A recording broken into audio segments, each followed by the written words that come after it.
جی لگانے کی دنیا نہیں ہے، یہ عبرت کی جا ہے۔ الحمدللہ رب العالمین، والصلاة والسلام علی سید الانبیاء والمرسلین۔ قال اللہ تبارک و تعالی فی شان حبیبہ، ان اللہ وملائکتہ یصلون علی النبی یا ایھا الذین آمنوا صلوا علیہ وسلموا تسلیما۔ الصلاۃ والسلام علیک یا سیدی یا رسول اللہ وعلی آلک واصحابک یا سیدی یا رحمۃ للعالمین۔ اللہ تعالیٰ نے ارشاد فرمایا، فبعث اللہ غرابا یبحث فی الارض لیریہ کیف یواری سوءۃ اخیہ۔ پھر اللہ نے ایک کوا بھیجا جو زمین کورید رہا تھا تاکہ وہ اسے دکھا دے کہ وہ اپنے بھائی کی لاش کیسے چھپائے۔ قال یا ویلتیٰ اعجزت ان اکون مثل ھذا الغراب فاواری سوءۃ اخی۔ کہا ہائے افسوس، میں اس کوے جیسا بھی نہ ہو سکا کہ اپنے بھائی کی لاش چھپا لیتا۔ فَأَصْبَحَ مِنَ النَّادِمِينَ، تو وہ پچھتانے والوں میں سے ہو گیا۔ دیکھیے میرے مسلمان بھائی، ایک کوے کے ذریعے سے یہ اللہ تعالیٰ نے سکھایا۔ انسان فوت ہو جاتا ہے تو اس کے لیے قبر کا انتظام کیا جاتا ہے، قبر اس کے لیے کھودی جاتی ہے۔ تو آئیے کریم آقا صلی اللہ تعالی علیہ وآلہ وسلم کا فرمان سنیے۔ ابن ماجہ کی حدیث پاک ہے، حدیث پاک کا نمبر 4159۔ حضرت سیدنا براء بن عازب رضی اللہ تعالیٰ عنہ فرماتے ہیں کہ ہم سرکار مدینہ صلی اللہ تعالیٰ علیہ وسلم کے ساتھ ایک جنازے میں شریک ہوئے۔ پھر آپ ایک قبر کے کنارے پر بیٹھے اور اتنا روئے کہ آپ کے چشمان اقدس سے نکلنے والے آنسوؤں سے مٹی نم ہو گئی، اور فرمایا میرے محبوب کریم رؤوف الرحیم رحمۃ للعالمین نے اس کے لیے تیاری کرو۔ آج ہم قبرستان میں جاتے ہیں قبر کھودنے کے لیے، وہاں پر کتنی اونچی آواز سے قہقہے لگائے جاتے ہیں، ایک دوسرے کی چغلیاں غیبتیں کی جاتی ہیں، ایک دوسرے کو گالیاں تک بکی جاتی ہیں۔ میرے مسلمان بھائی، یہ بالکل ناجائز ہے، گناہ کبیرہ اور جہنم میں لے جانے والا کام ہے کہ بندہ قبرستان میں جا کر قہقہے لگا کر ہنسے۔ قہقہا لگانا تو ویسے بھی میرے محبوب کا فرمان ہے، التبسم من اللہ تعالی والقہقہۃ من الشیطان۔ فرمایا تبسم یعنی مسکراہٹ یہ اللہ کی طرف سے ہے، اور قہقہا یہ شیطان کی طرف سے ہے۔ دیکھیے آج ہم وہاں پر جا کر بھی اونچی آواز سے قہقہے لگاتے ہیں، تو پھر کل ہم نے بھی اس قبر میں جانا ہے۔ اسی لیے میرے محبوب نے فرمایا اس کے لیے تیاری کرو۔ اب قبر تو ہم کھودتے ہیں، لیکن قبر کا ہمیں علم نہیں کہ قبر کتنی گہری ہونی چاہیے، کتنی لمبائی اس کی ہونی چاہیے، اور کتنی چوڑائی قبر کی ہونی چاہیے۔ سماعت کر لیجئے، قبر کے 3 درجے ہیں۔ ایک درجہ تو یہ ہے کہ بندے کے آدھے قد تک گہری ہو قبر، دوسرا درجہ ہے کہ بندے کے سینے تک گہری ہو، یعنی ڈونگی اتنی ہو، تیسرا درجہ ہے کہ جتنا بندے کا قد ہے اس قد کے برابر گہری ہو، اور اس کی لمبائی کتنی ہونی چاہیے؟ اس کی لمبائی میت کے قد سے تھوڑی زیادہ لمبی ہو، اور میت کے قد کے آدھا قد جتنا، یعنی نصف قد جتنی چوڑائی اس قبر کی ہونی چاہیے۔ یہ چیزیں وہ ہیں ان کی طرف ہماری توجہ نہیں ہوتی۔ پھر جنازہ پڑھا، جنازہ پڑھنے کے بعد اب میت کو قبر میں دفن کرنا ہوتا ہے، تو میت کو قبر میں جب دفن کرنے کے لیے لے کر جانا ہے تو میت کو قبر کی کس طرف رکھنا ہے، کس طرف سے اٹھا کر میت کو قبر میں اتارنا ہے؟ سب سے پہلے تو میت کو رکھا جائے گا قبلے کی طرف، یعنی ایسے قبر ہے تو اب یہ قبر کے قبلہ کی طرف میت کو رکھا جائے گا، جیسا کہ ہمارے ہاں رائج ہے اسی طرح ہی ہوتا ہے۔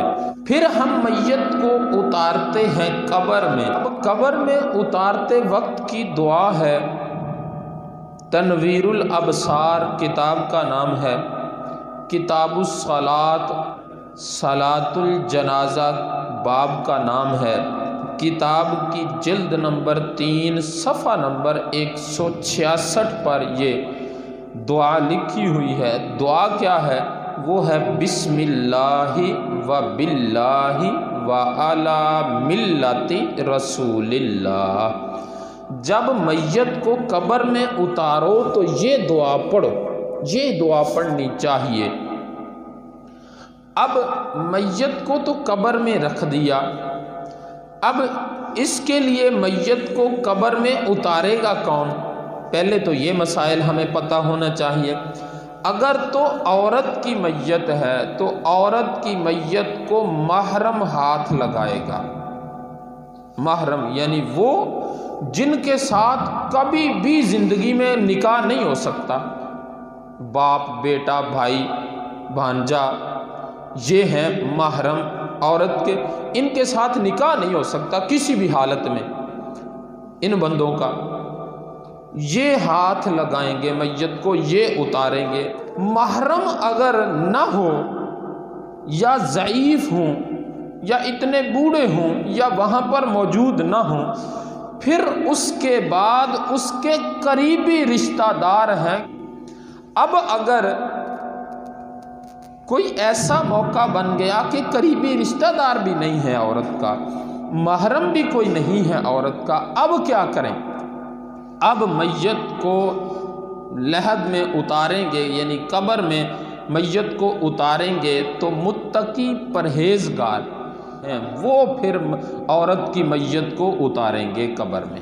پھر عورت کی میت کو جب اتارا جائے گا، قبر میں اتارا جائے گا، تو اس وقت میت پر ایک چادر ڈالی جائے گی جو میت کے اعضاء کو ظاہر نہ ہونے دے گی۔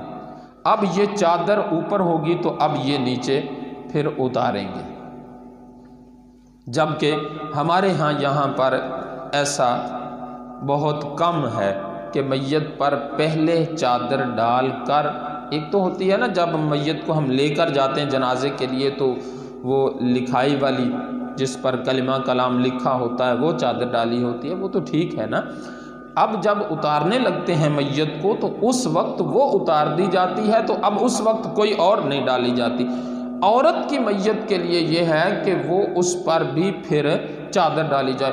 اگر کوئی نہیں ڈالتا تو گناہ نہیں ہے، لیکن زیادہ اجر ثواب والا کام یہی ہے کہ عورت کی میت کے اوپر چادر ڈالی جائے۔ اب چادر کو اب یہ بندے اتاریں گے میت کو اتار دیا، قبر میں رکھ دیا۔ قبر کتنی پھر اس کی لحد جو ہے وہ کتنی ہونی چاہیے؟ ایک تو ہے میت کا جس کو دانہ بولا جاتا ہے، پھر ایک لحد ہے۔ یہ لحد جو کتنی گہری ہونی چاہیے؟ اتنی ہونی چاہیے کہ جس کے اندر بندہ بیٹھ سکے۔ پھر ہم بعض اوقات ایسا کرتے ہیں کہ قبر کے نیچے لحد میں ہم کوئی دوست ایسے ہوتے ہیں جو مصلی بچھا دیتے ہیں، چٹائی بچھا دیتے ہیں، کوئی کپڑا بچھا دیتے ہیں، کوئی بستر بھی بچھا دیتے ہیں، ایسا بھی سننے میں آیا ہے۔ یہ بالکل ناجائز ہے، درست نہیں ہے، اس چیز کو ضائع کرنا ہے۔ کیسا؟ اس کو کس طرح کی لحد ہونی چاہیے؟ وہاں پر نیچے نرم مٹی ہونی چاہیے، ریت وغیرہ نرم ڈالی جائے، ٹھیک ہے۔ اب اس طرح ریت بھی اس طرح ڈالی جائے کہ ایک سائیڈ سے تھوڑی زیادہ ڈالی جائے، اونچی ہو، ایسے کہ میت کا رخ قبلہ کی طرف ہو جائے۔ کیوں؟ غیر محرم جو ہے یہ عورت کا چہرہ تو نہیں دیکھ سکتا نا۔ اب غیر محرم بھی اگر اتارے، قبر میں اتار رہا ہے، تو اب یہ بند کھول کر دیکھتے ہیں بعض اوقات کہ چہرہ قبلہ کی طرف ہے یا نہیں ہے۔ اب اگر یہ دیکھے گا غیر محرم تو گناہ گار ہو جائے گا، اس کو گناہ ہوگا۔ پھر اب عورت پر یہ ڈالی ہوئی ہے، تب تک یہ ڈالے رکھیں جب تک عورت کے وہ لحد جو ہے یہ ساری بند نہیں کر لیتے۔ جب آخری اینٹیں لگائیں تو اس وقت اس کو نکال لیں۔ پھر اگرچہ مٹی یا اس جگہ پر کچی ہو، قبر نہ صحیح طرح کھودی جاتی ہو، تو وہاں پر کیا کرتے ہیں کہ اینٹوں کے ساتھ چنائی کر دیتے ہیں، اندر دیواریں بنا دیتے ہیں۔ اینٹیں کچی، حتی الامکان کوشش کرے کہ کچی اینٹوں کی چنائی کرے، دیواریں بنائے۔ اگر پکی اینٹوں کی بنا دی تو پھر اندر والی سائیڈ پہ ان کے گارا ملے، مٹی ملے۔ پکی اینٹوں کی ہی بنانا اور اندر والی سائیڈ پر گارا وغیرہ نہ ہو تو پھر یہ مکروہ ہے۔ یا تو کچی اینٹوں کی دیوار بنائی جائے گی، اگر پکی اینٹوں کی ہے تو پھر اندر والی سائیڈ پہ پھر وہاں پر گارا ملا جائے گا تاکہ وہ بھی کچی کی طرح ہو جائے۔ اب ان چیزوں کا اہتمام ہونا، یہ چیزوں کا ہونا بہت ضروری ہے۔ پھر میت کے اب جب میت کو رکھتے ہیں تو اس کے بعد کیا کرتے ہیں کہ بند کھولتے ہیں، کفن کے جو بند ہوتے ہیں یہ کھولتے ہیں۔ کفن کی گرہ جب کھولی جاتی ہے تو اس کی بھی دعا ہے جو ہم میں سے نہیں آتی، اکثر کو کئیوں کو آتی ہوگی۔ یہ دعا ہے کہ اللہم لا تحرمنا اجرہ ولا تفتنا بعدہ۔ یہ دعا پڑھے، یہ دعا پڑھ کر کفن کی گرہیں بند جو ہیں یہ پھر کھولے۔ اگر کفن کی گرہیں کھول کر یہ اندیشہ ہو کہ اس کا جسم نظر آئے گا تو اس وقت پھر گرہیں ویسے بند ہی رہنے دو، کوئی حرج نہیں ہوگا، کیونکہ جو میت ہے اس کی تعظیم فرض ہے، اور میت کو دفنانا یہ بھی فرض کفایہ ہے، ضروری ہے۔ میت کو اگر ہم دفنائیں گے نہیں، اس کو ویسے ہی پھینک دیں گے تو یہ تو بے حرمتی ہے۔ اور کئی جگہ پر ایسا ہوتا ہے، اس کے لیے قبر کا ہونا بھی، یعنی زمین کے اندر گڈھا کھودنا بھی ضروری ہے۔ ایسا نہیں اس کو قبر کہہ نہیں سکتے یا ہوگی نہیں قبر کے زمین پر میت کو رکھ کر سائیڈوں پر دیواریں کر دی، دیواریں کر کے اوپر سے بند کر دیا، وہ قبر نہیں ہوگی، اس کو بھی قبر نہیں کہا جائے گا۔ تو یہ دعا پڑھنی ہوگی۔ یہ دعا کہاں پر ہے؟ طحطاوی شریف کے اندر یہ دعا موجود ہے، کتاب الصلاۃ، باب ہے احکام الجنائز، صفحہ نمبر 609 پر موجود ہے۔ فرمایا جب کفن کی گرہیں بند کھولے جائیں تو یہ دعا پڑھی جائے، اللہم لا تحرمنا اجرہ ولا تفتنا بعدہ۔ اے اللہ ہمیں اس کے اجر سے محروم نہ کرنا۔ یہ جو ہم نے کام کیا ہے نا کہ میت کو قبر میں دفنایا ہے، جنازہ پڑھا ہے، غسل دیا ہے، یہ سارا عمل جو کیا ہے اللہ اس کے اجر سے ہمیں محروم نہ کرنا۔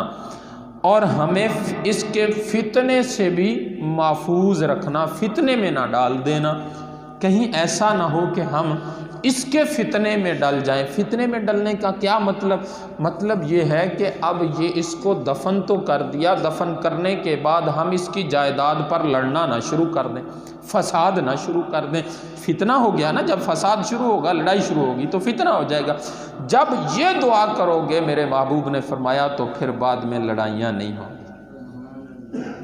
پھر بعد میں فتنے، فساد، لڑائی جھگڑے، قتل و غارت یہ نہیں ہوگی۔ دیکھیے میرے محبوب نے ہر بات کیسے بیان فرمائی ہے۔ اچھا، اب دفن کر لیا، میت کو اس میں رکھ دیا، اینٹیں لگ گئیں، اب مٹی ڈالنی شروع کرنی ہے تو کہاں سے شروع کرنی ہے اور کیسے شروع کرنی؟ ہم کیا کرتے ہیں، پکڑی کئی اور شروع ہو گئے۔ قبر پر جب مٹی ڈالنی ہے تو سب سے پہلے اس کے سرہندی کی طرف سے مٹی ڈالنی شروع کرنی، قبر کے سرانے کی طرف سے مٹی ڈالنی شروع کرنی ہے۔ اور کیسے؟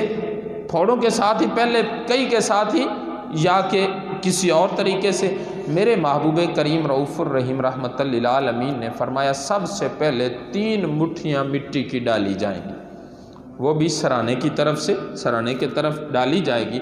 پہلی مٹھی اٹھائے گا بندہ تو پڑے گا منہا خلقناکم، ایک مٹھی ڈال دے گا۔ دوسری اٹھائے گا وَمِنْهَا وَفِيهَا نُعِيدُكُمْ، دوسری مٹھی پر پڑے گا۔ تیسری مٹھی پر وَمِنْهَا نُخْرِجُكُمْ تَارَةً أُخْرَى، پھر یہ تیسری پر یہ پڑے گا۔ اب یہ پڑھ لی تو کریم آقا صلی اللہ تعالیٰ علیہ وسلم نے فرمایا اس مٹی کا اجر کتنا ہے؟ یہ جو مٹی بندہ ڈالے گا، 3 مٹھی مٹی کی ڈالے گا، اس کا اجر کتنا ہے؟ فرمایا کل قیامت کے دن جب حساب ہوگا میزان پر، اس کے اعمال تولے جا رہے ہوں گے تو گناہ زیادہ ہوں گے، گناہوں کا پلڑا بھاری ہوگا، نیکیاں ساری پلڑے میں رکھ دی جائیں گی تو یہ پلڑا اونچا ہی رہے گا، یہ وزنی نہیں ہوگا، وزن زیادہ گناہوں کا ہوگا۔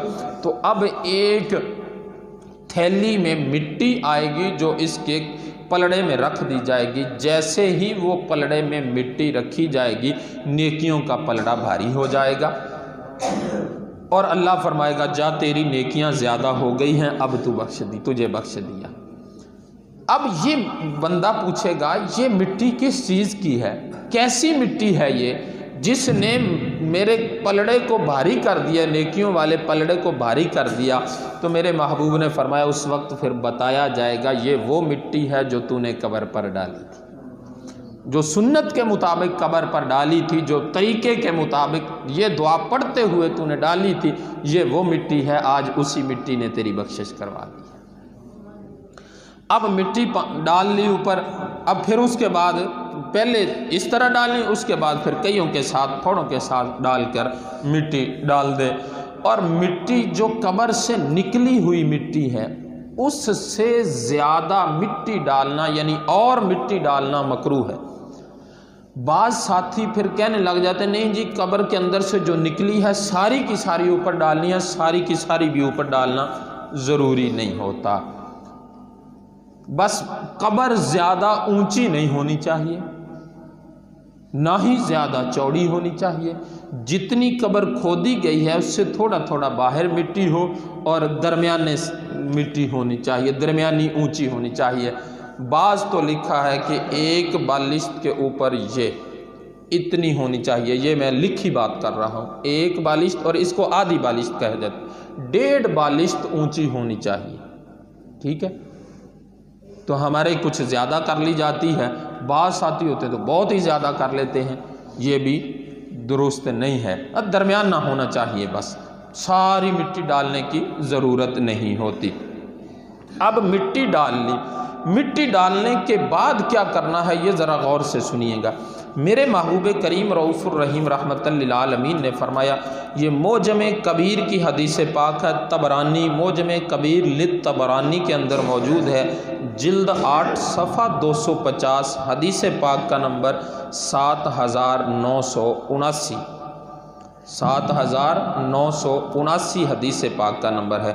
میرے محبوب نے فرمایا جب تم مسلمان بھائی کو قبر میں دفن کر دو، مرے اس کے بعد اس کو قبر میں دفن کر دو، مٹی ڈال چکو، مٹی کے نیچے اس کو دے چکو، مٹی ڈال چکو، پھر اس کی قبر کے سرانے کھڑے ہو کر یہ پڑھو۔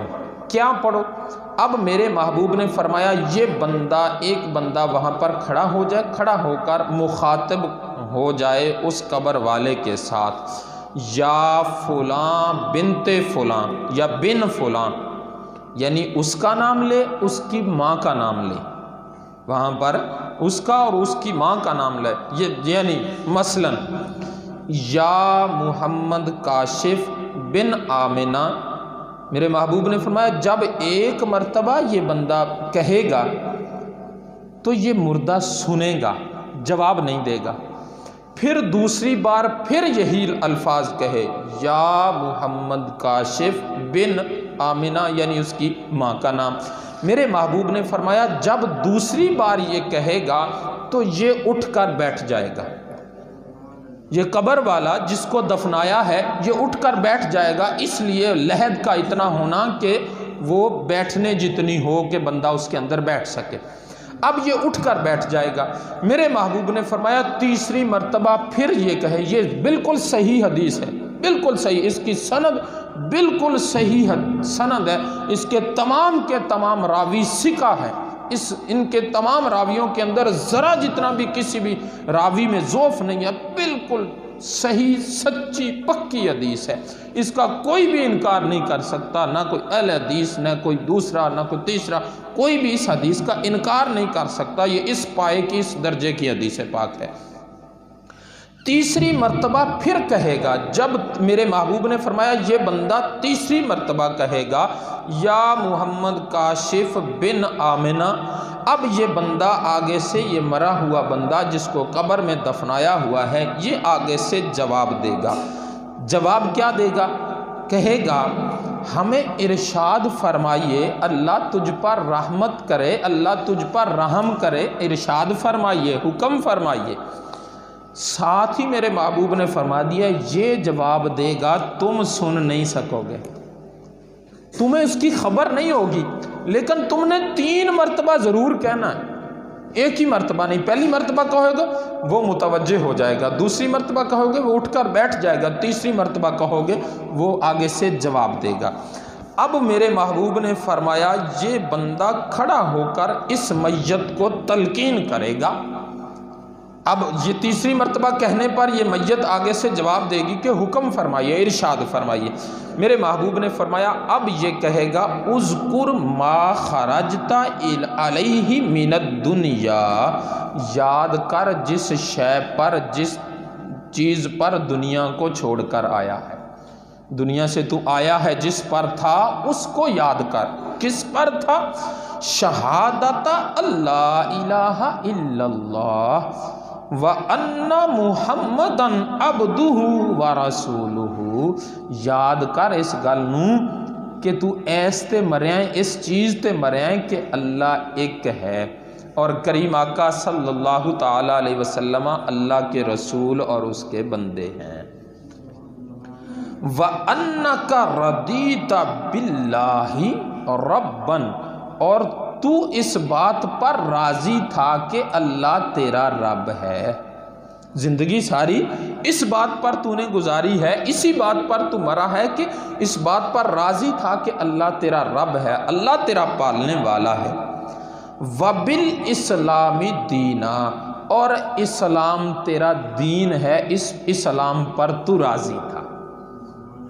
تیسرا فرمایا وَبِ مُحَمَّدٍ صلی اللہ تعالی علیہ وسلم نبیّا، کہ محمد صلی اللہ علیہ وسلم تیرے نبی تھے۔ وَبِالْقُرْآنِ اماما، اور قرآن تیرا امام تھا۔